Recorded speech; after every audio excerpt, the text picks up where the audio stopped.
4. काय करू, कॉसचा टर्म तिकडे घेऊ, म्हणजे हा होईल cos square theta plus cos theta 1/4 पहिल्यापासूनच होता, हा 1 प्लस होता इकडे आला मायनस झाला 0. ठीक आहे, म्हणजे क्वाड्रॅटिक इक्वेशन मला इथे काय भेटेल, cos square theta plus cos theta minus 3/4. हे काय असेल, क्वाड्रॅटिक इक्वेशन.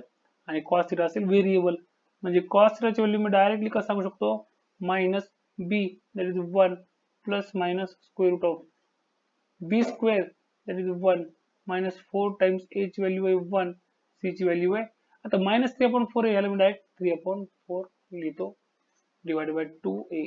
लक्षात ठेवायचं ax square plus bx plus c is equals to 0 या क्वाड्रॅटिक इक्वेशन साठी मी x ची व्हॅल्यू डायरेक्ट देऊ शकतो minus b plus minus root of b square minus 4ac divided by 2a.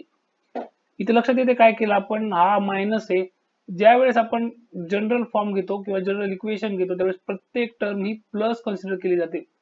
ठीक आहे, आणि त्यावेळेस इथं मायनस असतो, मग इथं मायनस आहे आणि इथं मध्ये पण मायनस होऊन जाईल, इथं प्लस, हा 4 कॅन्सल इज इक्वल्स टू काय झाला minus 1 plus minus root of हा 1 आहे plus 3a divided by 2a म्हणजे 1 2 डायरेक्टली. ठीक आहे, म्हणजे हा किती minus 1 plus minus 2 1 plus minus 2 divided by 2 that is minus 1 plus 2 upon 2 or minus 1 minus 2 upon 2. म्हणजे हा भेटतोय 1 upon 2 or minus 3 upon 2.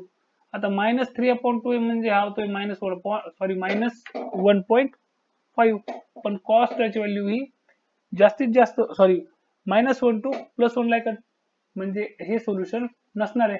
उरलं किती, cos theta is equals to 1 upon, आता cos theta is equals to 1 upon 2a.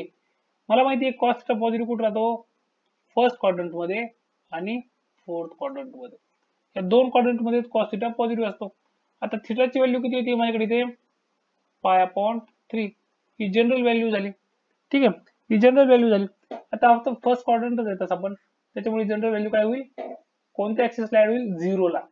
ठीक आहे, इथं आपण स्टार्ट करतो म्हणजे 0 ला ऍड होईल, म्हणजे पहिला अँगल किती असेल, theta is equal to 0 plus pi upon 3, तो झाला पाय अपॉन 3.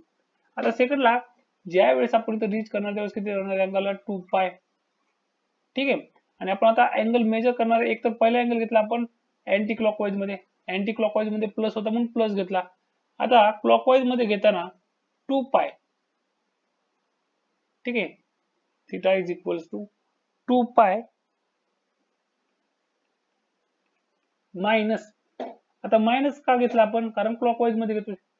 ठीक आहे, कारण काय करतो आपण क्लॉकवाईज मध्ये घेतो, क्लॉकवाईज मध्ये अँगलचं मेजर असतं मायनस किंवा निगेटिव्ह, हा होईल 6 पाय मायनस पाय अपॉन 3 म्हणजे 5 पाय अपॉन